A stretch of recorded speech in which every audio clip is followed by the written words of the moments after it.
आज महाराष्ट्रात ज्याच्या त्याच्या तोंडी असलेलं अभियान गीत देवा देवा देवा भाऊ, त्यातली एक ओळ आहे, राखेतून घेई भरारी. उपमुख्यमंत्री पद स्वीकारावं लागलं, ते सहर्ष स्वीकारलं आणि आज 2014पेक्षाही मोठा मॅन्डेट मिळालेला आहे. त्यांच्यासोबत सतत असणारे, सोबत संपर्कात असणारे त्यांचे वडील बंधू आशिष फडणवीस आज आपल्यासोबत आहेत. त्यांना विचारूया, काय पहिली प्रतिक्रिया आपली? अपेक्षित होतं असं वाटतं का? आणि ज्या पद्धतीनं 2014पेक्षाही मोठं मॅन्डेट मिळालं. बघा, असं आहे की मेहनत तर देवेंद्रजींनी प्रचंड केली. गेल्या 6 महिन्यामध्ये महाराष्ट्रातल्या कानाकोपऱ्यात जाऊन आणि त्यांनी जी स्ट्रॅटेजी तयार केली त्याचा आपल्याला रिझल्ट आज दिसतो आहे. किती होईल ह्याच्याबद्दल कोणीच सांगू शकत नाही, क्वांटिफाय करता येत नाही.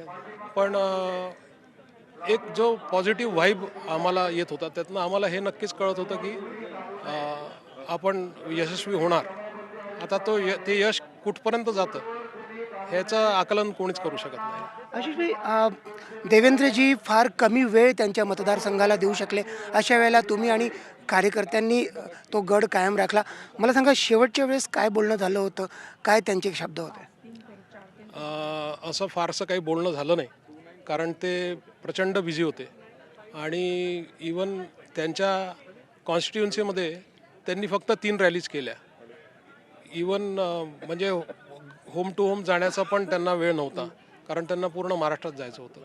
त्यांनी साधारण म्हणजे आपण असं म्हणू की 9 ते 10 तास फक्त ते या कॉन्स्टिट्युन्सीमध्ये होते.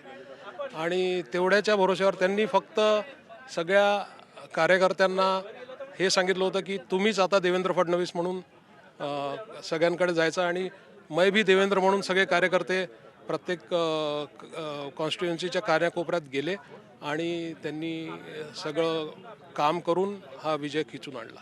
आता ज्या पद्धतीनं मॅन्डेट आलेलं आहे, आपल्याला काय वाटतं? कारण कार्यकर्ते, भाजपचे नेते सगळ्यांचा आता एकच मुखाने मागणी आहे की आम्हाला देवेंद्र फडणवीस मुख्यमंत्रीपदी हवेत.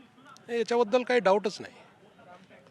देवेंद्र फडणवीस मुख्यमंत्री हवे हे कार्यकर्त्यांना वाटणं साहजिक आहे, कारण त्यांनी केलेली मेहनत बघितलेली आहे. त्यांनी जे सेटबॅक होता तिथून पक्षाला उचलून कुठल्या स्थानावर आणलेलं आहे हे आपण सगळ्यांनी बघितलेलं आहे. त्यामुळे कार्यकर्त्यांना वाटणं आणि कुटुंबियांना तर नक्कीच वाटेल की ते महाराष्ट्राच्या मुख्यमंत्रीपदी बसावे. आता एक अत्यंत महत्त्वाचा आणि अडचणीचा प्रश्न, ज्या पद्धतीनं सोशल मीडियावरती आणि सगळीकडे विरोधकांकडनं हल्ले होत होते, अत्यंत वैयक्तिक बाबतीत शब्द वापरण्यात येत होते कुटुंबियांवर, त्यांच्यावर, आणि ज्या पद्धतीनं मेम्स करण्यात येत होते सोशल मीडियावरती, मेम्सचा अक्षरशः पाऊस पडला होता. वैयक्तिक हल्ले होत होते, खालच्या पातळीचे हल्ले होत होते. त्यावेळेस कुटुंबियांची, तुमची मानसिकता काय होती आणि देवेंद्रजी तुम्हाला काय समजावत होते? नाही, देवेंद्रजी नेहमीच म्हणतात की अशा गोष्टींना उत्तर द्यायचं नसतं.